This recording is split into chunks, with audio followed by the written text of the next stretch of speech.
Today we are going to talk about using scripture as a guide for our prayers. And in my experience, praying scripture allows for three things in your prayer life. First, it allows you to pray for things that you wouldn't have otherwise prayed for. Secondly, it allows you to pray eternal prayers that go beyond just your immediate circumstances. And thirdly, it increases the length and the depth of your prayers. And so I know I've struggled with at times my prayer life feeling dry or feeling really sporadic, and scripture is a guide that the Lord has given us to allow our prayers to become filled with truth and prompt our hearts to pray for things that align with His will.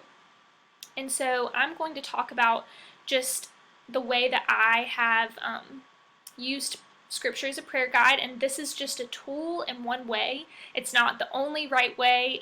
There's obviously a lot of different ways that we can pray, that we should pray, and so take this video just as a guide and something to take the parts that work for you, leave the parts that don't. So let's get into it. So I love to start with the Psalms in order to use scripture as a prayer guide, because that's what the Psalms are. They're prayers. And so I've pulled up Psalm 7 today, and I'm going to just kind of walk through a way that you could use a psalm to pray scripture. So commonly what I like to do first is read the entire psalm through. And so with Psalm 7 here, I would just go ahead and read through the psalm in my head.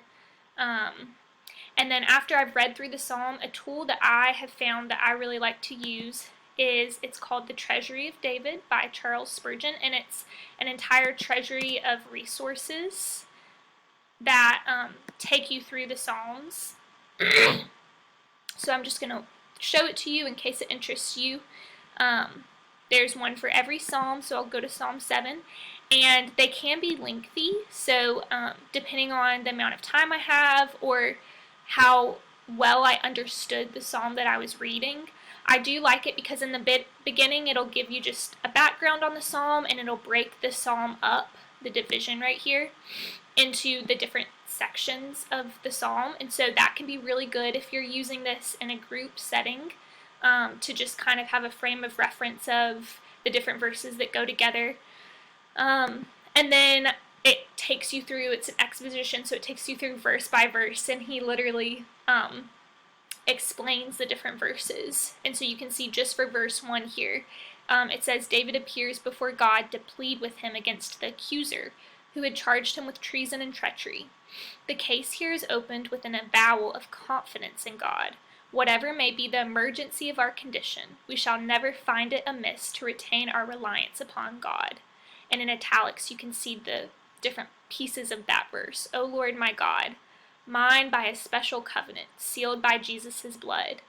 And so obviously it goes on, and you can read for yourself as well, but this is all just verse 1, this first paragraph. So it can be lengthy, like I said, so I don't usually read the whole thing, but the divisions can help. And then if there's a specific verse that's confusing for me, or if it's the whole psalm, then I'll read through what I feel like I need to read through, time permitting. Obviously, do not have to do that every single time either. It's just a resource that's there if it helps.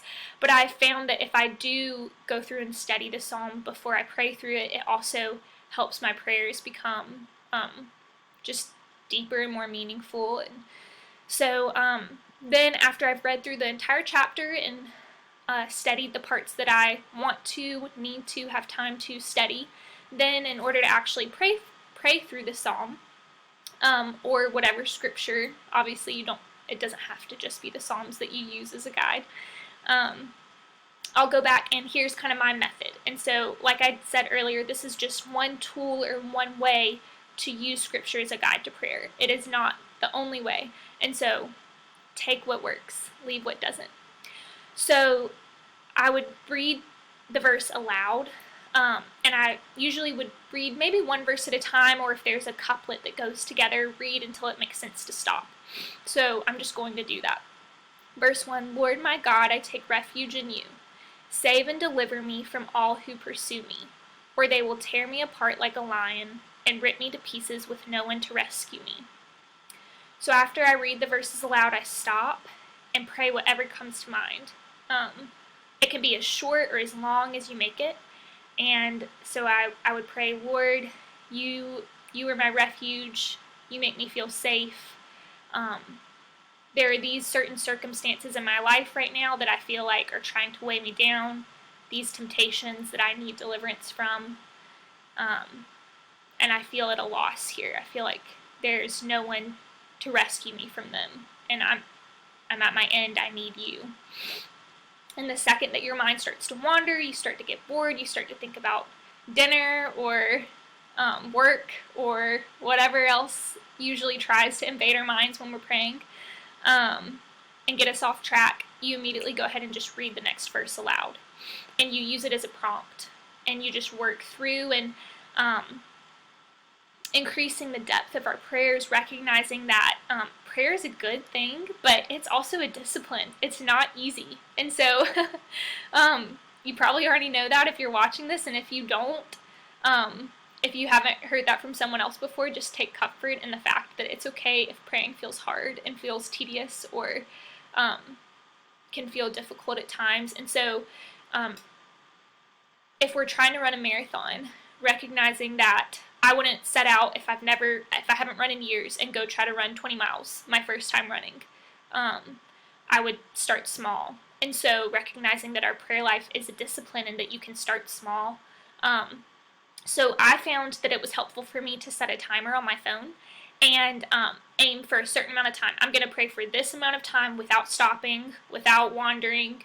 I'm going to take my phone and put it on Do Not Disturb. I'm going to not be distracted here and start small. Maybe that's 3 minutes. Maybe that's 4 minutes or 5 minutes. And so using the psalm as a guide, you just pray until the timer goes off. Read the verse aloud, pray what comes to mind, read the next verse, and you don't even have to get through the entire chapter. When the timer goes off, that's your allotted time. If you get through the whole chapter and the timer hasn't gone off, you can go to the next psalm and pray.